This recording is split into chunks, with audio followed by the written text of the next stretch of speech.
జై శ్రీరామ్. చిన్న మాట. రేపు ఏకాదశి, వైశాఖ మాసం శుక్లపక్షం వచ్చే ఏకాదశి చాలా అద్భుతమైనది. వశిష్ఠ మహర్షి శ్రీరామచంద్రమూర్తికి చెప్పిన ఏకాదశి చేశారు కూడా. అలాగే శ్రీకృష్ణుడు ధర్మరాజుకి ఉపదేశించిన ఏకాదశి కూడా ఇది చాలా ప్రాముఖ్యమైనది. మన పాపాలు పటాపంచలు అవుతాయి. పూర్వం ఒక రాజుకి 5 కొడుకులు. ఆ 5వ కొడుకు దుష్టబుద్ధి. ఆ బుద్ధి పేరుకు తగ్గట్టే తను చేసే పనులన్నీ చెడు పనులు, చెడు వ్యసనాలు, ఇతరులు స్త్రీల సాంగత్యంలో మునుగు తెలుగుతూ ఉండేవాడు. రాజు చూసి ఇంటి నుంచి బయటికి పంపించి వేశారు. అలాగా దూరమై రాజ్యానికి ఊరూర తిరుగుతూ బతుకుతూ ఉండేవాడు. ఒకనొక కౌండిన్య మహర్షి ముని యొక్క ఆశ్రమానికి చేరి ఆయన ముని ఆశ్రమంలో ఉన్నాడు. ఒకనొక ఈ వైశాఖ మాసం ఏకాదశి రోజున నదీ స్థానానికి కౌండిన్య మహర్షి వెళ్ళి వస్తుండగా ఆయన పంచెలో నుంచి చిలకరించిన నీళ్ళు తన మీద పడంగానే, ఆ దుష్టబుద్ధి అతని మీద పడంగానే తనకి జ్ఞానోదయం కలిగి నిత్యం హరినామ సంకీర్తనతో తన జీవితం అంతా హరికి అంకితం చేశాడు. అలాగా తను రానున్న చివరి జీవిత మజిలీలో ఆయనకి గరుడ వాహనం ఇచ్చేసి ఆయన స్వర్గానికి, వైకుంఠానికి విచ్చేశారు. ఇది ఏకాదశి ప్రాముఖ్యత. కొన్ని తప్పులుంటే క్షమించాలి, నాకు తెలిసిన మిడిమిడి జ్ఞానంతో చెప్తున్నాను.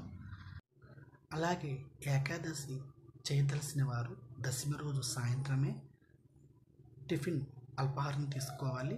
ఉదయమే ఏకాదశి ఉదయమే లేచి శుచివైన బట్టలు ధరించి శ్రీ విష్ణునామాలు చదువుకొని పూజ చేసి నైవేద్య కింద పందారు పాలు సమర్పించుకొని తీపిది ఏదైనా సమర్పించి సాష్టాంగ నమస్కరించి ఆ విష్ణుమూర్తి యొక్క కరుణాకటాక్ష వీక్షణాలు మనందరి మీద ఉండాలని నమస్కరించుకోవాలి. అలాగే ఇదే రోజు పేద బ్రాహ్మణునికి బియ్యము కానీ, శనగలు కానీ, కందిపప్పు వగేరా స్వయంపాకం సమర్పించాలి.